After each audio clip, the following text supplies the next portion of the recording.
Les éditions Sonobook présentent La guerre des salamandres de Karel Čapek, traduit du tchèque par Claudia Hanslo et interprété par Pierre Moquet.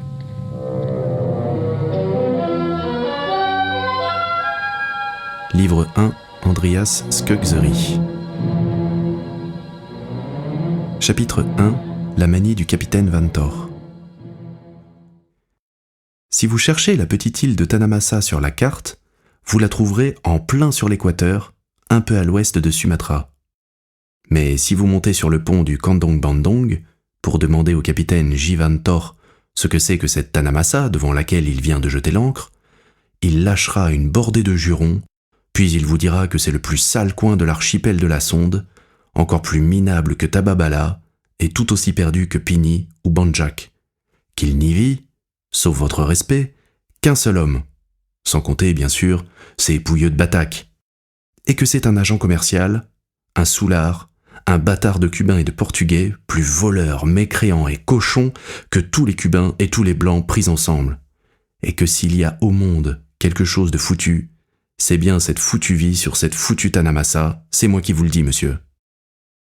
Alors, vous lui demanderez sans doute pourquoi il vient d'y jeter ses foutues ancres, comme s'il voulait y passer 3 jours. Il répondra à cette question par un grognement irrité, puis il vous fera comprendre, toujours en grommelant, que le Kandong Bandong ne serait pas venu dans les parages simplement pour du foutu copra ou de l'huile de palme, ça tombe sous le sens, monsieur. Et d'ailleurs, ça ne vous regarde pas, j'ai mes foutus ordres, monsieur, et vous êtes prié de vous mêler de ce qui vous regarde. Puis, il lâchera des jurons copieux et variés, comme il sied à un capitaine de bateau encore vert malgré son âge. Mais si, au lieu de poser des questions indiscrètes, vous laissez le capitaine Vantor grogner et jurer à cœur joie, vous en apprendrez plus long. Vous voyez bien qu'il a besoin de se soulager. Laissez-le donc parler, son amertume se frayera son chemin. Vous comprenez, monsieur, dit-il d'une voix saccadée, ces types chez nous, à Amsterdam, ces sacrés juifs là-haut, ils ont des idées. Des perles, qu'ils disent, mon vieux.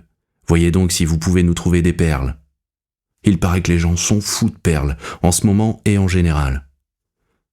Le capitaine crache avec indignation. On connaît ça, mettre son magot dans les perles.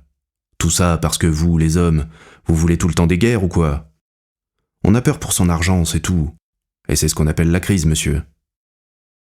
Le capitaine Vantor hésite un peu et se demande s'il ne doit pas vous entraîner dans une discussion sur les problèmes économiques. C'est qu'on ne parle guère d'autre chose ces temps-ci. Mais devant Tanamasa, il fait trop chaud, on devient paresseux. Le capitaine Vantor envoie promener l'économie politique et grogne. C'est facile à dire, des perles. Monsieur, à Ceylan, elles sont épuisées pour 5 ans. À Formose, il est interdit de les pêcher. Donc, capitaine Vantor, débrouillez-vous pour en trouver ailleurs. Allez donc dans ces foutues petites îles, vous y trouverez peut-être des bancs d'huîtres entiers. Le capitaine manifeste son mépris en se mouchant avec un bruit de trompette dans un mouchoir bleu azur.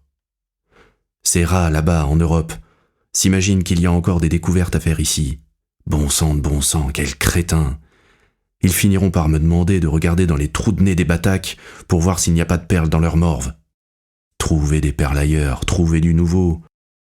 Il y a un nouveau bordel à Padang, ça oui, mais pas de perles. Je les connais toutes ces îles, monsieur, comme ma poche. De Ceylan jusqu'à cette foutue île de Clipperton. Si quelqu'un a dans l'idée qu'on peut encore faire des découvertes ici pour en tirer de l'argent, alors bon voyage, monsieur. Voilà 30 ans que je navigue dans les parages, et à présent, ces imbéciles me demandent de faire des découvertes. Cet ordre injurieux étouffe littéralement le capitaine Vantor. Ils n'ont qu'à envoyer un blanc-bec ici, et il leur mettra plein les yeux de ces découvertes. Mais demandez ça à quelqu'un qui connaît les parages comme le capitaine J. Vantor. Vous avouerez, monsieur? En Europe, il y a encore des découvertes à faire, mais ici... Ici, les gens ne viennent que pour repérer ce qu'il y a à bouffer, et quand je dis bouffer, ce qu'il y a à vendre et à acheter.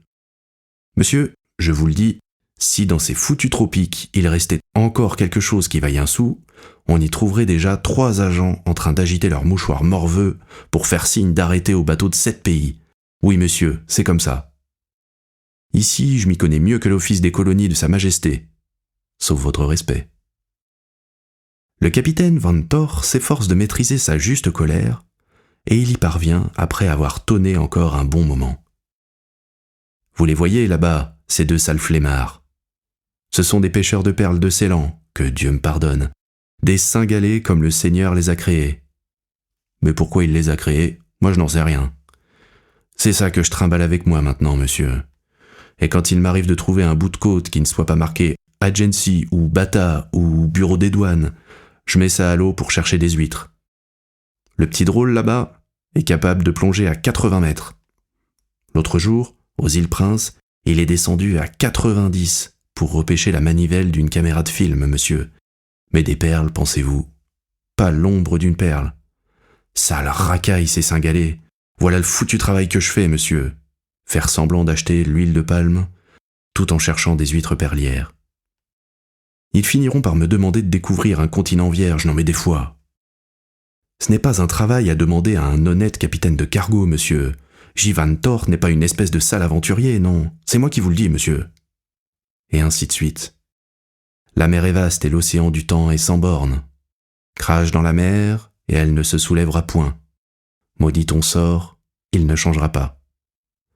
Et c'est ainsi qu'après force préparatifs et détours, nous en sommes finalement au point où le capitaine du bateau hollandais Kandong Bandong, J. Van Thor, soupirant et jurant, descend dans un canot pour se rendre au kampong de Tanamasa, pour parler affaires avec le bâtard ivrogne de Cubains et de Portugais. « Sorry, capitaine, » dit enfin le bâtard de Cubains et de Portugais, « mais ici, à Tanamasa, il ne pousse pas de coquillages. C'est ça le batak, » ajoute-t-il avec un immense dégoût. « Bouffe même des méduses. Ils passent plus de temps dans l'eau que sur la terre ferme. Leurs femmes puent le poisson, vous n'imaginez pas ce que c'est. Qu'est-ce que je voulais donc vous dire? Ah oui, vous me demandiez des renseignements sur les femmes. Est-ce qu'il n'y aurait pas un bout de côte, demanda le capitaine, où ces bataques ne vont pas dans l'eau? Le métis de Cubains et de Portugais secoua la tête. Non, monsieur. Sauf des villes-baies, mais ça, ce n'est rien pour vous. Pourquoi? Parce que personne n'a le droit d'y aller, monsieur. Vous prenez un verre, capitaine? Thanks. Il y a des requins là-bas? Des requins et tout ça, marmonna le métis. C'est un mauvais coin, monsieur. Les bataques ne seraient pas contents si quelqu'un allait y fourrer son nez. Pourquoi? C'est qu'il y a des diables là-bas, monsieur. Des diables de mer. Qu'est-ce que c'est que ça, des diables de mer? Des poissons? Non, pas des poissons, répliqua évasivement le métis.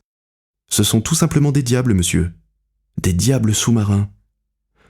Les bataques les appellent Tapa. Tapa. Ils disent qu'ils ont leur ville là-bas, ces diables. Je vous sers? Et comment sont-ils, ces diables de mer? Le métis de Cubains et de Portugais haussa les épaules. C'est des diables, monsieur. J'en ai vu un une fois, c'est-à-dire la tête. Je rentrais de Cap Harlem, et tout à coup j'ai vu une espèce de caboche sortir de l'eau. Et alors, ça ressemble à quoi? Une citrouille, comme celle d'un batak mais complètement chauve. Et ce n'était pas tout simplement un batak? Non, monsieur. C'est comme je vous l'ai dit, aucun batak n'irait se mettre dans l'eau à cet endroit-là. Et puis, ça me clignait de l'œil avec les paupières d'en bas, monsieur. Le métis frémit d'horreur. Les paupières du bas qui recouvrent tout l'œil. C'est comme ça un tapa. Le capitaine Van Thor faisait tourner son verre de vin de palme entre ses doigts épais. Vous n'aviez pas bu par hasard? Mais si, j'avais bu, monsieur. Autrement, je ne serais pas allé ramer par là. Les bataques n'aiment pas qu'on les dérange. Ces diables. Le capitaine Van Thor secoua la tête. Mon vieux, les diables, ça n'existe pas. Et puis, s'il y en avait, ils ressembleraient à des Européens. Vous avez dû voir un poisson ou quelque chose dans ce genre. Un poisson? Bégaya le métis de Cubains et de Portugais. Un poisson n'a pas de main, monsieur. Je ne suis pas un batak, moi, monsieur. J'ai été à l'école de Bandung. Peut-être même que je sais encore les 10 commandements et d'autres enseignements scientifiquement prouvés. Un homme qui a de l'instruction peut tout de même faire la différence entre un diable et une bête. Demandez au batak, monsieur. C'est des superstitions de nègres, déclara le capitaine avec la joviale supériorité d'un homme qui a de l'éducation. Scientifiquement parlant, c'est un non-sens. Un diable ne peut tout de même pas vivre dans l'eau. Qu'est-ce qu'il y ferait? Faut pas te fier au ragot des indigènes, mon vieux. Quelqu'un a nommé cette baie la baie du diable, et depuis les Bataques en ont peur. Voilà tout, déclara le capitaine en frappant sur la table de sa paume épaisse. Il n'y a rien là-bas, c'est parfaitement clair, scientifiquement parlant. Oui, monsieur, acquiesça le métis qui avait été à l'école de Bandung. N'empêche qu'un homme sensé n'a pas à aller à Devil Bay. Le capitaine Van Thor devint tout rouge. Quoi ? Cria-t-il. Espèce de sale cubain, tu crois que je vais avoir peur de tes diables ? Eh bien, on va voir, dit-il en se dressant de toute la puissance de ses bonnes 200 livres. Je ne vais pas m'amuser à perdre mon temps avec toi, j'ai à m'occuper du business. Mais dis-toi bien que dans les colonies hollandaises, on ne fait pas de blagues. Si on en fait, c'est dans les colonies françaises. Oui, là-bas, ça se pourrait. Et maintenant, appelle-moi le maire de ce foutu kampong. Nul besoin de chercher longtemps le dignitaire en question. Il était accroupi à côté de la boutique du métis et mâchait de la canne à sucre. C'était un monsieur tout nu, d'un certain âge, mais plus maigre que ne le sont en général les maires en Europe. Un peu plus loin, observant la distance qui se doit, tout le village, y compris les femmes et les enfants, se tenait accroupi, visiblement dans l'attente d'être filmé. « Écoute-moi bien, mon gars », s'écria le capitaine Van Thor en malais. Il aurait aussi bien pu parler hollandais ou anglais, car le vénérable vieux Batak ne comprenait pas un mot de malais, et le métis de cubain et de portugais devait lui traduire le discours du capitaine en Batak. Mais le capitaine devait avoir ses raisons de penser que le malais convenait mieux. « Écoute-moi bien, mon gars. Il me faudrait plusieurs gaillards grands, forts et courageux pour aller à la pêche avec moi. À la pêche, tu comprends bien. » Le métis fit la traduction, et le maire fit un signe de tête pour dire qu'il avait compris. Puis il se tourna vers le grand public et lui adressa un discours qui sembla remporter un vif succès. Le chef dit, traduisit le métis, que tout le village ira à la pêche avec le tuan capitaine, là où le tuan voudra. Tu vois bien ? Alors dis-leur que nous irons pêcher les coquillages à Devil Bay. Il s'ensuivit un quart d'heure de discours passionnés auquel tout le village, et en particulier les vieilles femmes, prit part. Enfin, le métis se tourna vers le capitaine. « Monsieur, ils disent qu'on ne peut pas aller à Devil Bay. » Le capitaine se mit à rougir. « Et pourquoi pas ?» Le métis haussa les épaules. « À cause des tapas qui se trouvent là-bas. C'est diable, monsieur. » Le visage du capitaine commençait à tourner au violet. « Alors dis-leur, s'ils ne veulent pas y aller, que je vais leur casser toutes leurs dents, que je leur arracherai les oreilles, que je leur brûlerai leur sale kampong, tu comprends ?» Le métis traduisit fidèlement ses propos, et il s'ensuivit de nouveau une longue discussion animée. Finalement, le métis se tourna vers le capitaine. « Ils disent, monsieur, qu'ils vont aller porter plainte à la police de Padang parce que le tuan les a menacés. Ils disent qu'il y a des lois pour ça. Le maire dit que les choses n'en resteront pas là. » Le capitaine commençait à tourner au bleu. « Alors, dis-lui, hurla-t-il, que je... » Et il parla sans arrêt pendant 11 bonnes minutes. Le métis fit la traduction dans la mesure où son vocabulaire y suffisait. Et, après une nouvelle discussion entre Batak, longue mais sans passion, il dit au capitaine. « Monsieur, ils disent qu'ils veulent bien renoncer aux poursuites judiciaires, à condition que le tuan paye une amende aux autorités locales. Ils parlent, dit-il après une hésitation, de 200 roupies, mais c'est un peu beaucoup, monsieur, proposez-leur 5. » Le teint du capitaine Van Thor commença à se décomposer en taches écarlates. Il se proposa d'abord d'exterminer tous les Bataques du monde, puis il réduisit leur peine à 300 coups de pied et, pour finir, suggéra simplement d'empailler le maire pour l'offrir au musée colonial d'Amsterdam. En revanche, les Bataques allèrent de 200 roupies à une pompe en fer avec une roue et, finalement, insistèrent pour que le capitaine donne un briquet à essence au maire en guise d'amende. « Donnez-le leur, monsieur, » conseillait le métis de cubain et de portugais. « J'en ai 3 en stock, des briquets, mais sans mèche. » Ainsi la paix fut rétablie à Tanamasa, mais à présent, le capitaine Van Thor savait qu'il y allait du prestige de la race blanche. L'après-midi, un canot se détacha du bateau hollandais Kandong Bandung. Il transportait les personnes suivantes. Le capitaine J. Van Thor, le Suédois Jensen, l'Islandais Gudmundsson, le Finnois Gilmeinen et les 2 pêcheurs de perles singalais. Le canot fila droit vers Devil Bay. À 3 heures, à marée basse, le capitaine se tenait sur la plage, le canot croisé à 100 mètres environ de la côte, pour guetter les requins, et les 2 plongeurs cingalais, le couteau à la main, attendaient un signal pour sauter à l'eau. « Vas-y maintenant !» ordonna le capitaine au plus grand des 2 hommes nus. Le cingalais sauta dans l'eau, y fit quelques brasses, puis disparut. Le capitaine regardait sa montre. Au bout de 4 minutes 20 secondes, la tête brune émergea à environ 60 mètres sur la gauche. Avec une hâte étrange, désespérée, et en même temps comme paralysé, le cingalais grimpait sur les roches, tenant dans une main le couteau pour détacher les coquillages, et dans l'autre, une huître perlière. Le capitaine se rembrunit. « Alors, qu'est-ce qu'il y a ?» fit-il d'une voix dure. Le cingalais glissait encore sur les rochers en balbutiant tout haut de terreur. « Qu'est-ce qui t'arrive » cria le capitaine. « Saïb, Saïb !» haletait le cingalais qui s'abattit sur la plage avec une respiration sifflante. « Saïb, Saïb !»« Des requins ?»« Des djinns !» gémit le cingalais. « Des diables, monsieur !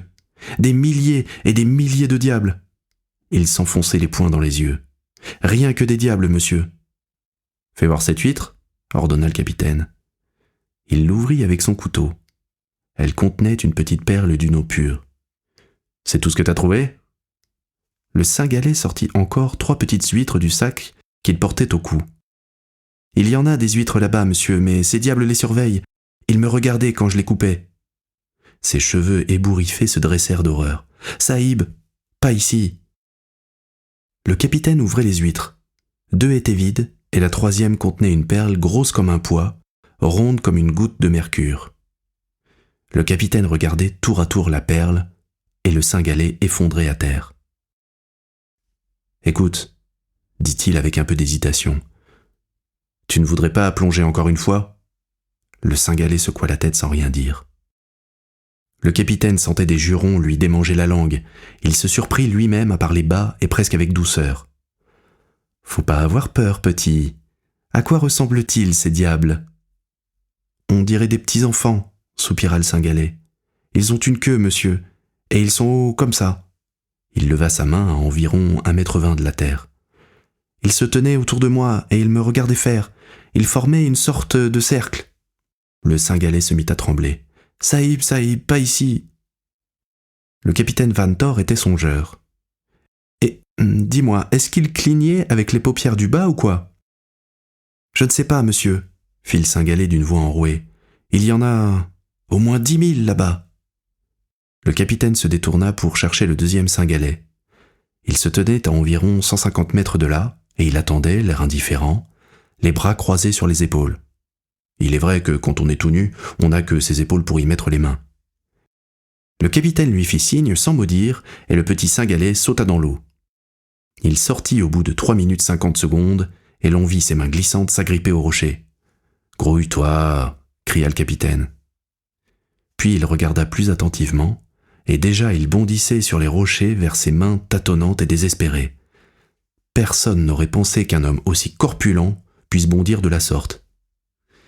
Au dernier moment, il saisit l'une des mains et, presque à bout de souffle, il tira le cingalais de l'eau. Il le coucha sur un rocher et s'épongea le visage. Le cingalais était inerte. Il avait un mollet écorché jusqu'à l'os. Mais c'était tout. Le capitaine lui souleva la paupière. Les yeux avaient tourné et on ne voyait que le blanc. Il n'avait ni huître ni couteau. À ce moment, le canot avec son équipage se rapprocha de la côte. « Chef !» cria le Suédois Jensen. « Il y a des requins par ici. On continue quand même ?»« Non, » dit le capitaine. « Venez ici et ramassez ces 2-là. »« Regardez un peu, chef !» remarqua Jensen, alors qu'il revenait vers le bateau. « Comme l'eau est peu profonde ici tout à coup. Ça va d'ici droit à la plage, » montra-t-il en poussant sa rame dans l'eau. « Comme s'il y avait une espèce de digue sous l'eau. » Le petit cingalais ne revint à lui que sur le bateau. Il était assis, les genoux sous le menton, et tremblait de tout son corps. Le capitaine renvoya tout le monde et s'assit, les jambes largement écartées. « Alors, vas-y, parle, » dit-il. « Qu'est-ce que tu as vu là-bas ?»« Des djinns, Saïb, » murmura le petit cingalais. À présent, Même ses paupières s'étaient mises à trembler, et la chair de poule avait gagné tout son corps. Le capitaine Van Thor grailla. « Et comment sont-ils » Comme... De nouveau, une raie blanche apparut dans les yeux du Cingalais. Avec une agilité inattendue, le capitaine Van Thor lui gifla les 2 joues de la paume et du revers de la main pour le faire revenir à lui. « Thanks, Saïb » soupira le petit Cingalais, et les pupilles réapparurent dans le blanc de ses yeux. « Ça va mieux ?»« Oui, Saïb. »« Il y avait des huîtres là-bas ?»« Oui, Saïb. » Le capitaine Van Thor poursuivit son interrogatoire avec une patience et une minutie rares. « Oui, il y avait des diables là-bas. Combien étaient-ils ? Des milliers et des milliers. Ils sont grands comme des enfants de 10 ans, monsieur, et ils marchent sur 2 pieds, au fond. Oui, sur 2 pieds, Saïb, comme vous et moi. Mais en marchant, ils dandinent leur corps, va et vient, tout le temps, va et vient. Oui, monsieur, ils ont aussi des mains comme des hommes. Non, ils n'ont pas de griffes, on dirait plutôt des mains d'enfants. Non, Saïb, ils n'ont pas de cornes ni de poils. Oui, ils ont une queue, un peu comme un poisson, mais sans nageoires, et une grosse tête ronde, comme celle des bataques. Non, ils ne disaient rien, monsieur, mais on aurait dit qu'ils faisaient claquer leur langue. Alors que le Cingalais était en train de couper des huîtres, à une profondeur de 16 mètres environ, il avait senti quelque chose qui lui touchait le dos, comme des petits doigts froids. Il s'était retourné et ils étaient là, des centaines et des centaines autour de lui. Des centaines et des centaines, monsieur, en train de nager ou debout sur les pierres, tous à regarder ce que faisait le Cingalais. Alors il avait lâché huîtres et couteaux pour essayer de revenir à la surface. Chemin faisant, il s'était heurté à plusieurs diables qui nageaient au-dessus de lui, et ce qui lui était arrivé ensuite, il n'en savait plus rien, non monsieur. Le capitaine Van Thor regardait d'un air méditatif le petit plongeur qui tremblait. « Ce garçon ne sera plus jamais bon à rien, se dit-il. Je le renverrai chez lui à Ceylan, dès qu'on sera arrivé à Padang. » Grognant et soufflant, il s'en fut dans sa cabine. Là, il vida sur la table le petit sachet de papier contenant les 2 perles. L'une était petite comme un grain de sable, et l'autre grosse comme un pois, avec des reflets roses et argent. Le capitaine de bateau hollandais s'ébroua et sortit son whisky irlandais de sa petite armoire. Vers 6 heures, il se fit de nouveau conduire au campong en canot et s'en fut droit trouver le métis de Cubains et de Portugais. « Toddy !» dit-il. Ce fut là le seul mot qui sortit de sa bouche. Il était assis sur la véranda de tôle ondulée, il tenait un gobelet de verre épais entre ses doigts épais, il buvait et crachait, et de dessous ses sourcils touffus, il fixait les maigres poules jaunes qui picoraient on ne sait trop quoi, entre les palmes de la petite cour sale et piétinée. Le métis se gardait bien de parler, et se contentait de verser à boire. Les yeux du capitaine s'injectaient peu à peu de sang, et ses doigts devenaient gourds. Le crépuscule allait tomber, quand il se leva et remonta son pantalon. « Vous allez déjà dormir, capitaine ?» s'enquit poliment le métis de démon et de diable. Le capitaine troua l'air de son doigt. « Ça par exemple, dit-il, qu'on ne vienne pas me dire qu'il existe en ce monde des diables que je ne connais pas encore. Dis-moi, toi, où est-il ce foutu nord-ouest ?»« Là-bas, montra le métis. Où allez-vous, monsieur ?»« En enfer, grogna le capitaine J. Van Thor. Voir ce qui se passe à Devil Bay. » Depuis ce soir-là, le capitaine J. Van Thor devint bizarre. Il ne revint au campong qu'à l'aube. Il ne dit mot et se fit conduire au bateau où il s'enferma dans sa cabine jusqu'au soir. Mais personne ne s'en inquiéta, car le Kandong Bandong avait encore à charger toutes sortes de richesses de l'île de Tanamasa. Copra, poivre, camphre, gutta percha, huile de palme, tabac et main-d'œuvre. Mais quand, le soir venu, on lui fit savoir que le chargement était terminé, il se contenta de souffler et dit « Un canot, au campong !» De nouveau, il ne revint qu'à l'aube. Le Suédois Jensen, qui l'aida à monter sur le pont, lui demanda plutôt par politesse « Alors, capitaine, on s'en va aujourd'hui ?» Le capitaine se retourna comme si on l'avait piqué au derrière. « Ça te regarde ?»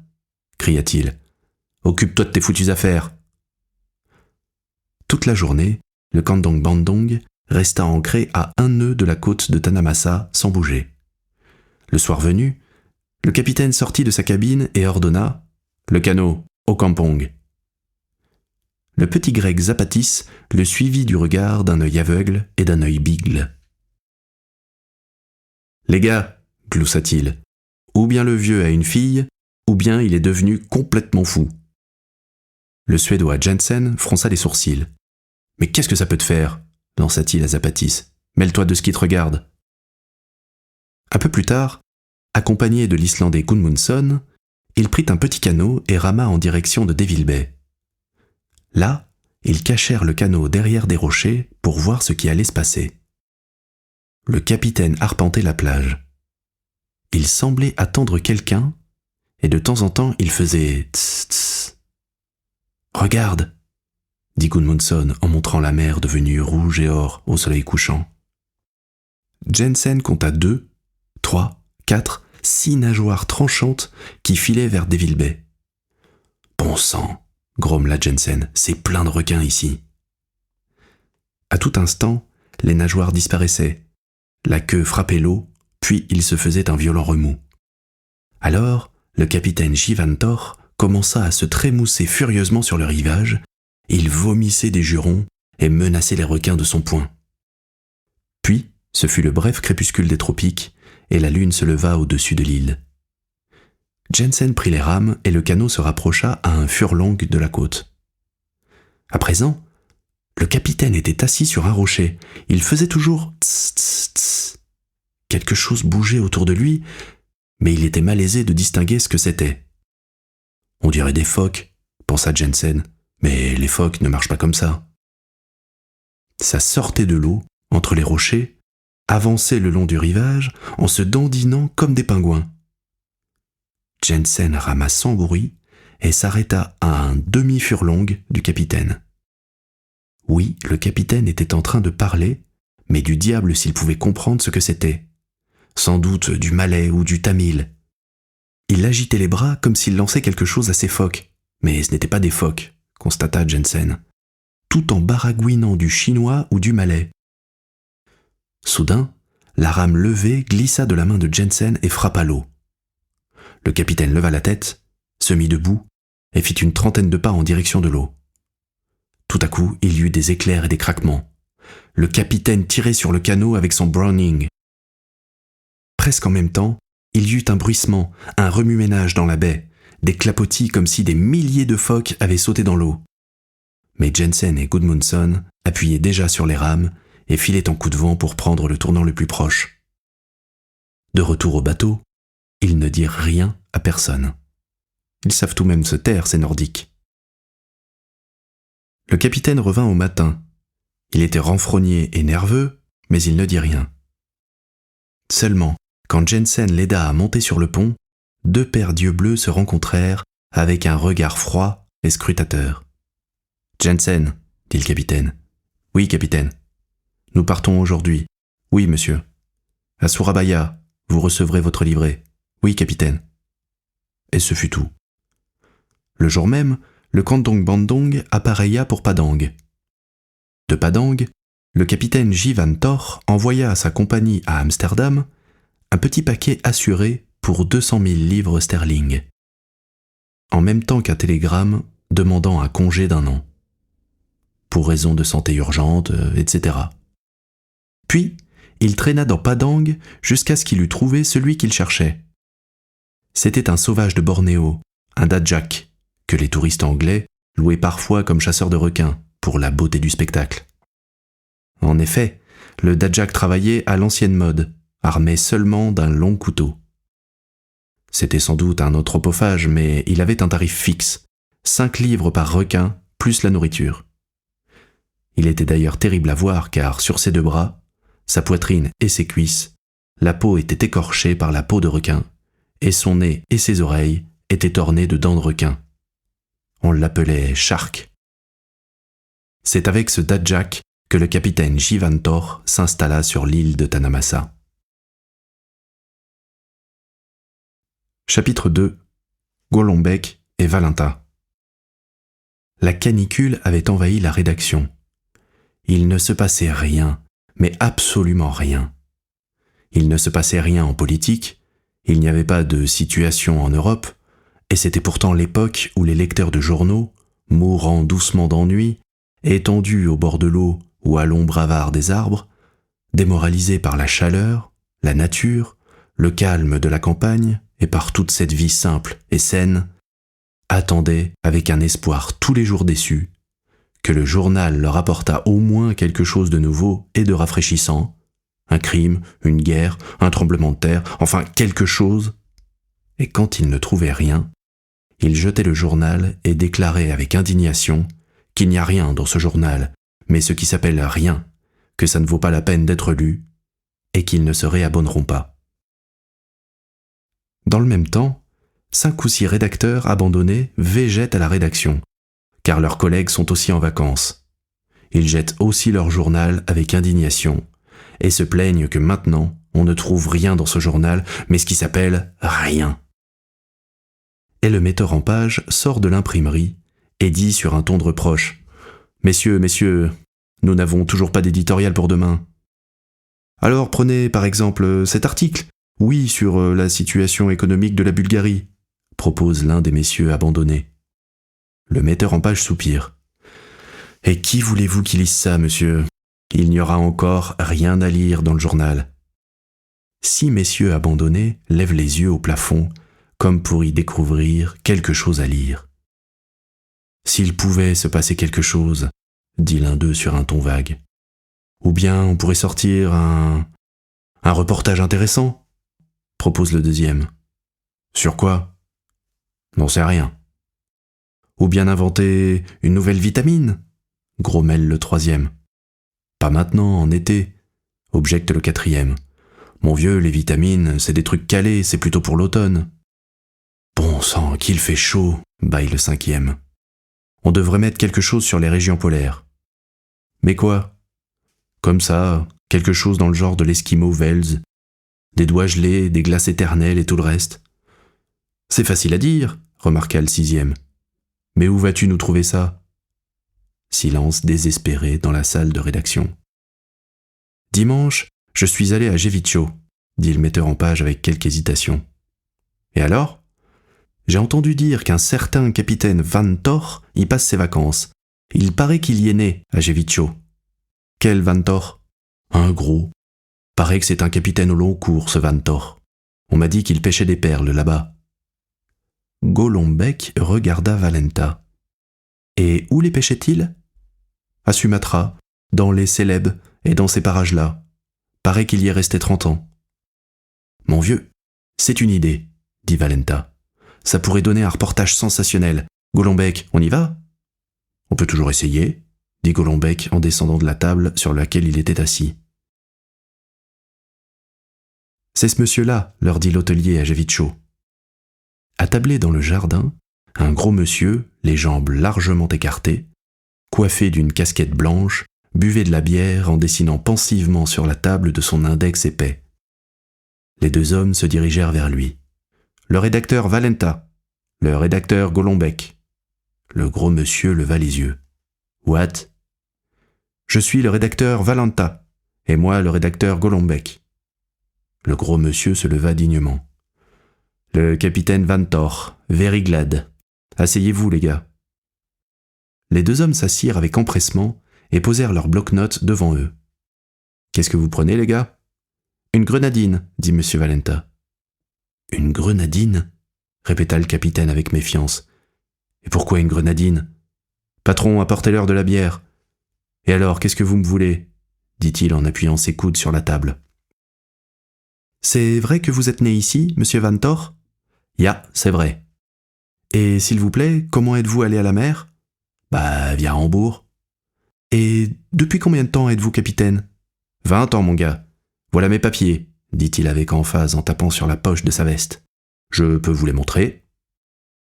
Golombek avait envie de voir comment sont faits les papiers d'un capitaine, mais il se maîtrisa. Et vous avez dû en voir du pays pendant ces 20 ans, monsieur le capitaine ? Ya, du pays, ya. Mais encore ? Java, Bornéo, les Philippines, Fidji Island, Salomon Island, Caroline, Samoa, foutue île de Clipperton, des tas de foutues îles, mon gars. Pourquoi ? Comme ça, parce que c'est intéressant. Vous savez, on serait content d'en apprendre plus long. Ya, comme ça, hein. Le capitaine les dévisagea de ses yeux bleu pâle. Vous êtes donc de la police, quoi.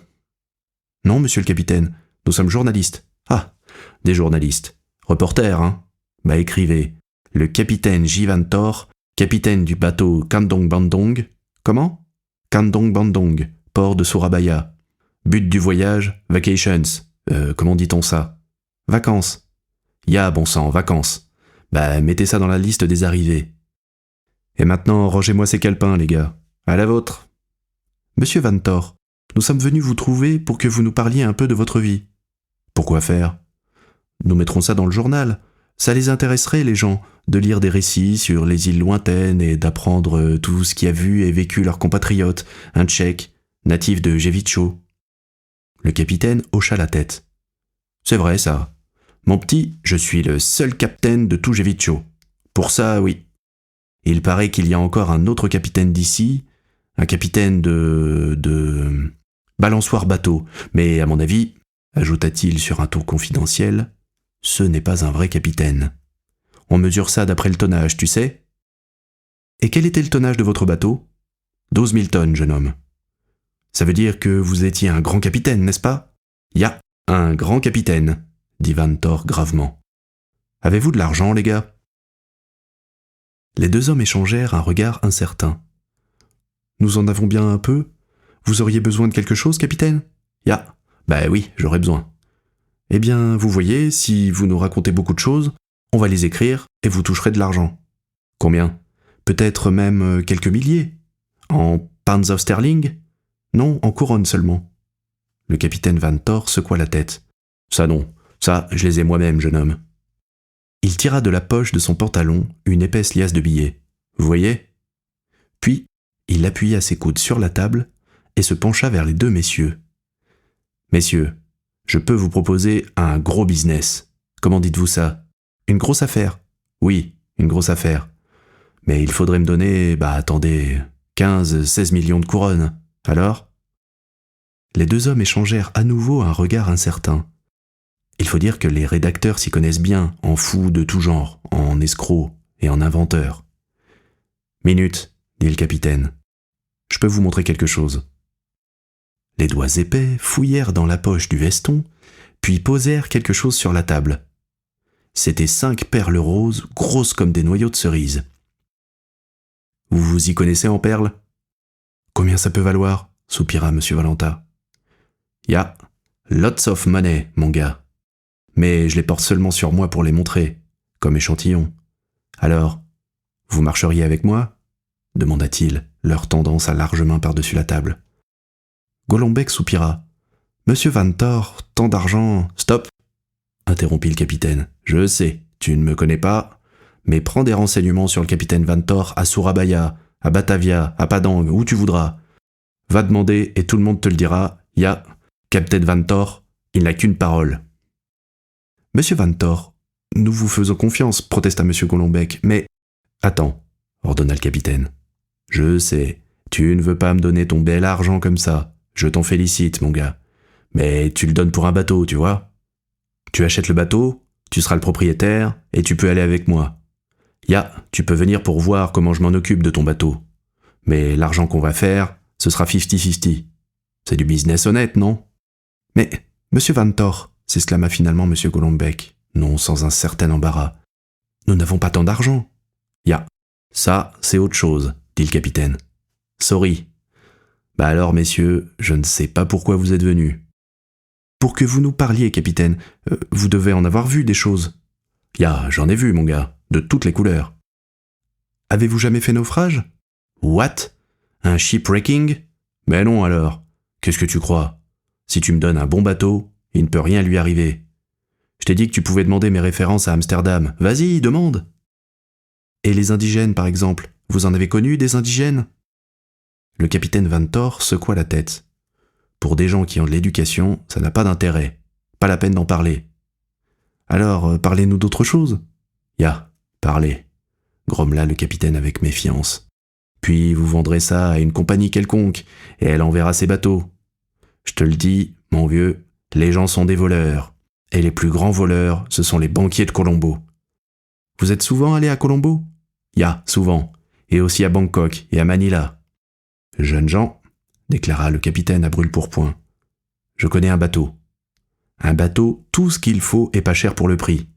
Il mouille à Rotterdam. Allez-y voir. Bah, Rotterdam, c'est pas loin. Et d'un geste du pouce par-dessus l'épaule, il leur indiqua le chemin. À présent, les bateaux sont très bon marché, les gars, comme de la ferraille. Ils n'ont que 6 ans et marchent au diesel. Vous voulez le voir? On ne peut pas, monsieur Vantor. Bah, vous êtes des drôles de gens, soupira le capitaine, et il se moucha bruyamment dans un mouchoir bleu azur. Et vous ne connaissez pas quelqu'un par ici qui achèterait un bateau? Ici, à Jevicho? Ya, ici ou dans les parages. Je voudrais que cette grosse affaire vienne ici, dans my country. C'est gentil de votre part, capitaine. Ya, c'est que les autres sont de très grands voleurs, et ils n'ont pas d'argent. Vous qui êtes dans la presse, vous devez connaître des gens importants ici. Comme les banquiers et les propriétaires de bateaux, comment dit-on, les armuriers, non? Les armateurs. Non, on ne les connaît pas, monsieur Vantor. Bah, c'est vraiment dommage, s'attrista le capitaine. Monsieur Golombek eut une idée. Vous ne connaîtriez pas par hasard Bondy? Bondy, réfléchissait le capitaine. Attends, c'est un nom qui me dit quelque chose. Ya, à Londres, il y a un Bond Street et c'est des gens très riches qui y habitent. Est-ce qu'il n'a pas une affaire sur ce Bond Street, votre monsieur Bondy? Non, il est à Prague, mais je crois bien qu'il est né ici, à Jevicho. Eh, parbleu, s'esclaffa joyeusement le capitaine. Tu as raison, mon gars. Celui qui avait une boutique de drapier sur la Grand Place. Ya, Bondy. Comment s'appelait-il? Max Bondy. Alors, il a une boutique à Prague à présent? Non, ça, c'était sans doute son père.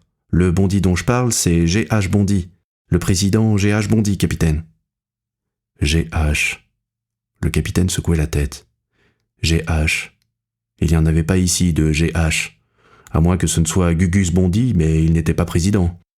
Gugus, c'était un petit juif à taches de rousseur. Ce n'est certainement pas lui. Mais si, monsieur Vantor, ça fait des années que vous ne l'avez pas vu. Ya, tu as raison, acquiesça le capitaine. 40 ans, mon gars. Possible que le Gugus est déjà grand. Et qu'est-ce qu'il fait? Il est président du conseil d'administration de la MEAS. Vous savez, c'est la grande usine qui fabrique des chaudrons et des choses dans ce genre, puis encore président d'une 20aine de sociétés et de cartels. Un très grand homme, monsieur Vantor. On l'appelle le capitaine de notre industrie. Le capitaine? Alors, je ne suis pas le seul capitaine de Jevicho. Bon sang. Alors le Gugus, il est lui aussi capitaine. On devrait se voir. Et il a de l'argent? Vous pensez bien, des tas d'argent, monsieur Vantor. Il a bien quelques centaines de millions, c'est l'homme le plus riche du pays. Le capitaine Vantor devint extrêmement grave. Et c'est un capitaine, lui aussi. Eh bien, merci mon gars. Je m'en vais aller le voir, ce Bondy. Ya, Gugus Bondy, je le connais. Une espèce de petit juif que c'était. Et maintenant que c'est le capitaine G.H. Bondy... Ya, comme le temps passe, soupira-t-il mélancoliquement. Monsieur le capitaine, il va falloir qu'on vous quitte pour ne pas rater le train du soir. Alors, je vous reconduis au port, déclara le capitaine en levant l'ancre. Très heureux de vous avoir vu, messieurs. Je connais un rédacteur à Surabaya, un bon garçon, oui, un bon ami à moi. Un soulard du tonnerre, les gars. Si vous voulez, je peux vous trouver une place au journal à Surabaya. Non? Alors ce sera comme vous voudrez. Et quand le train se mit en marche, le capitaine Vantor agita lentement et solennellement son immense mouchoir bleu. Et une grosse perle irrégulière tomba dans le sable, une perle que jamais personne ne trouva. Chapitre 3. G.H. Bondy et son compatriote. Un fait est certain. Plus un personnage est important, plus la plaque sur sa porte est discrète. Par exemple, le vieux Max Bondy de Jevicho s'était senti obligé de faire peindre en grandes lettres au-dessus de sa boutique, le long des portes et sur les vitres, les mots que voici. Max Bondy, étoffe en tout genre, trousseaux, draps, serviettes, torchons, nappes et tais, calicot et indienne, draps de qualité supérieure, soie, rideaux, lambrequins, passementerie et mercerie en tout genre. Fondé en 1885. Son fils, G.H. Bondy, capitaine d'industrie, président de la société MEAS, conseiller commercial, conseiller de la bourse, vice-président de l'Union des industriels, consul de la República d'Équateur, membre de nombreux conseils d'administration, etc., se contente, sur sa maison, d'une petite plaque de verre noir qui dit en lettres d'or « Bondy ». C'est tout. Bondy tout court. Que d'autres annoncent sur leur grille Julius Bondy, représentant de la General Motors, ou bien Dr Erwin Bondy, ou bien S. Bondy & Co. Il n'y aura qu'un seul Bondy qui soit Bondy tout court, sans détails superflus. Je crois bien que sur la porte du pape, on lit tout simplement Pi, sans titre ni numéro. Et Dieu, lui, n'a pas de plaque ni sur le ciel, ni sur la terre. Et oui, mon cher, il faut comprendre tout seul qu'il y habite. Ceci dit en passant, car cela n'a rien à voir ici. Devant cette plaque de verre, un jour de grande chaleur, on vit s'arrêter un monsieur coiffé d'une casquette de marin blanche qui épongeait sa nuque puissante avec un mouchoir bleu. Une maison foutument élégante, se dit-il, et après quelque hésitation, il tira la poignée de cuivre de la sonnette. Povondra, le portier, apparut dans la porte, dévisagea le gros monsieur des pieds jusqu'au galon d'or de la casquette et dit avec réserve : « Monsieur ? Eh bien, mon gars, c'est ici qu'il habite, monsieur Bondy ? Vous désirez ? Fit monsieur Povondra d'un ton glacial. Dites-lui que le capitaine Van Thor de Surabaya voudrait lui parler. Ya, se ravisa-t-il, voilà ma carte. Et il tendit à monsieur Povondra une carte de visite gravée d'une encre qui disait : Capitaine J. Van Thor, commandant du vaisseau Kandong Bandong, Surabaya Naval Club. Monsieur Povondra baissa la tête, indécis. Dois-je lui dire que monsieur Bondy n'est pas chez lui, ou bien que je regrette, mais que monsieur Bondy est justement en conférence, une conférence importante. Il est des visites qu'il faut annoncer, et d'autres qu'un bon portier règle tout seul. Monsieur Povondra ressentit une troublante défaillance de l'instinct qui le guidait en pareil cas. Ce gros monsieur ne rentrait dans aucune des catégories de visiteurs non annoncés. Il ne ressemblait ni à un représentant de commerce, ni à un militant d'organisation charitable. Entre-temps, le capitaine Van Thor souffle et éponge sa calvitie tout en clignant si innocemment de ses yeux bleu clair. Et tout à coup, M. Povondra se décide à tout prendre sur lui. « Veuillez entrer, je vais vous annoncer à monsieur le conseiller. » Le capitaine J. Van Thor éponge son front de son mouchoir bleu et promène son regard dans l'entrée. Bon sang, comme il s'est installé ce Gugus. On dirait un saloon sur un de ces bateaux qui vont de Rotterdam à Batavia. Ça a dû en coûter de l'argent. Et c'était un petit juif avec des taches de rousseur, s'étonne le capitaine. Cependant, dans son bureau, G.H. Bondy examine d'un air songeur la carte de visite du capitaine. « Qu'est-ce qu'il veut ?» demande-t-il avec méfiance. « Monsieur, je l'ignore » murmure respectueusement Povondra. Monsieur Bondy tient encore la carte de visite dans sa main. Une encre gravée. Capitaine J. Van Thor, Surabaya. Où cela se trouve-t-il donc, Surabaya ? Quelque part à Java ? Monsieur Bondy sent passer le souffle du large. Kandong Bandong. On dirait des coups de gong, Surabaya. Et justement aujourd'hui, avec cette chaleur tropicale. Alors, amenez-le, votre capitaine, ordonne monsieur Bondy. Un homme d'une puissante carrure se tient dans l'embrasure de la porte et fait un salut militaire. G.H. Bondy s'avance. « Very glad to meet you, Captain.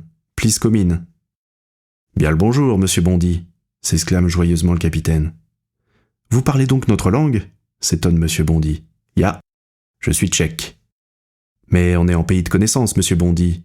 Ajevicho, Van Thor, le marchand de graines.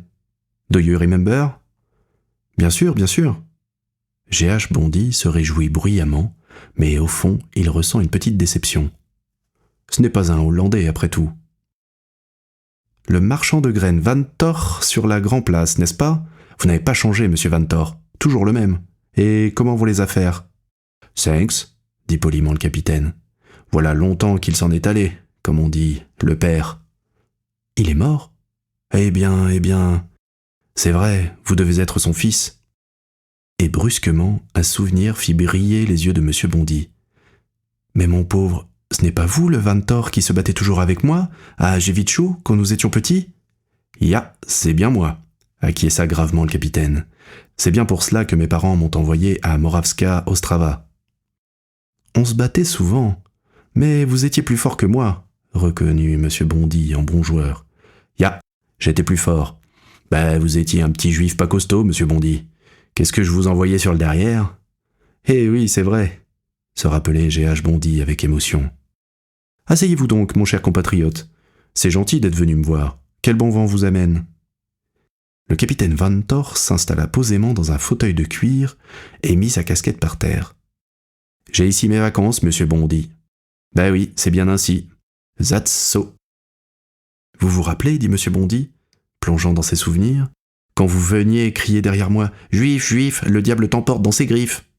Ya, déclara le capitaine, et il manifesta son émotion en se mouchant avec un bruit de trompette dans son mouchoir bleu. Ah, ya, c'était le bon temps, ça. On n'y peut rien. Le temps passe. À présent, nous sommes tous les deux vieux et tous les deux capitaines. C'est vrai, vous êtes capitaine, se rappela M. Bondy. Je n'aurais jamais cru. Capitaine au long cours, c'est bien cela, n'est-ce pas ? Yes, sir. En haute mer, sur les lignes du Pacifique et de l'océan Indien, sir. Quel beau métier, soupira Bondy. Je changerais bien avec vous, capitaine. Il faut me raconter tout ça. Oui, c'est justement... s'écria le capitaine avec animation. Je voudrais vous raconter quelque chose, monsieur Bondy. Une chose très intéressante, jeune homme. Et le capitaine Vantor examina la pièce d'un air inquiet. Vous cherchez quelque chose, capitaine ? Ya, tu ne bois pas du tout de bière, monsieur Bondy ? Ça m'a donné drôlement soif de venir de Surabaya. Le capitaine commença à fouiller dans la poche de son pantalon et en sortit son mouchoir bleu, un petit sac de toile, une blague à tabac, un couteau, un compas et une liasse de billets de banque. J'enverrai bien quelqu'un chercher de la bière. On pourrait demander au steward qui m'a conduit dans votre cabine. Bondy appuya sur la sonnette. Laissez cela, capitaine. Prenez donc un cigare. Le capitaine prit un cigare à bande rouge et or et le renifla. Ça, c'est du tabac de Lombok. C'est les grands voleurs là-bas, je ne vous dis que ça. Puis, sous les yeux horrifiés de M. Bondy, il écrasa le précieux cigare dans sa grosse main et en bourra sa pipe. Ya, Lombok. Ou bien Sumba. Entre-temps, Povondra était apparu sans bruit dans la porte. « Apportez de la bière !» ordonna M. Bondy. Povondra haussa les sourcils. « De la bière ? Et combien ?»« Un gallon, dit le capitaine en écrasant son allumette éteinte sur le tapis. « Il fait très chaud à Aden, mon gars. Je vous en apporte des nouvelles, monsieur Bondy. Des Sunda Islands. Tu vois ? Je connais une affaire en or là-bas, monsieur. A big business. Mais il faudrait que je vous raconte toute la... Comment dites-vous ? Story ? Histoire. Ya. C'est une drôle de petite histoire, monsieur. Patience. » Le capitaine leva ses yeux couleur de myosotis au plafond. « Je ne sais pas maintenant où trouver le commencement. »« Encore une affaire, se disait G.H. Bondy. Grand Dieu, quelle barbe! Il va m'expliquer qu'il pourrait importer des machines à coudre en Tasmanie ou bien des chaudrons et des épingles à Fidji. Je les connais, leurs affaires en or. C'est pour cela qu'on vient me trouver. Que diable, je ne suis pas un vulgaire boutiquier. Je suis un rêveur. Je suis poète à ma façon. Parle-moi donc de Sinbad le marin, de Surabaya ou des îles Phénix. N'as-tu pas été attiré par la montagne magnétique? L'oiseau-no ne t'a-t-il point emporté dans son nid? Ne reviens-tu pas avec un bateau chargé de perles, de cannelle et de bézoard? Vas-y, mon ami, mens. Je m'en vais donc commencer par les scorpios, annonça le capitaine. Quels scorpios? S'étonna le conseiller commercial Bondy. Les scorpions. Comment dit-on, lizards? Lézards? Oui, parbleu, des lézards. Oui, il y a de drôles de lézards là-bas, monsieur Bondy. Où ça? Sur une de ces îles. Ça, je ne peux pas te dire le nom, mon gars. C'est un très grand secret. Ça vaut des millions. Le capitaine Vantor s'épongea le front de son mouchoir. Alors, bon sang, elle arrive cette bière? Tout de suite, capitaine. Ya. Oui, il faut que vous le sachiez, monsieur Bondy. C'est des bêtes très gentilles et très braves, ces lézards-là. Je les connais, mon gars. Le capitaine donna un grand coup sur la table. Et ceux qui disent que c'est des diables, c'est des menteurs. Des sales menteurs, sœur. C'est plutôt vous qui seriez un diable, et moi qui serais un diable. Moi, le capitaine Vantor, monsieur. Vous pouvez m'en croire. GH bondit, prit peur. Le délirium, se dit-il. Nous espérons que vous avez apprécié cet aperçu. Pour continuer à écouter ce livre audio sur Google Play Livres, utilisez le lien dans la description de la vidéo.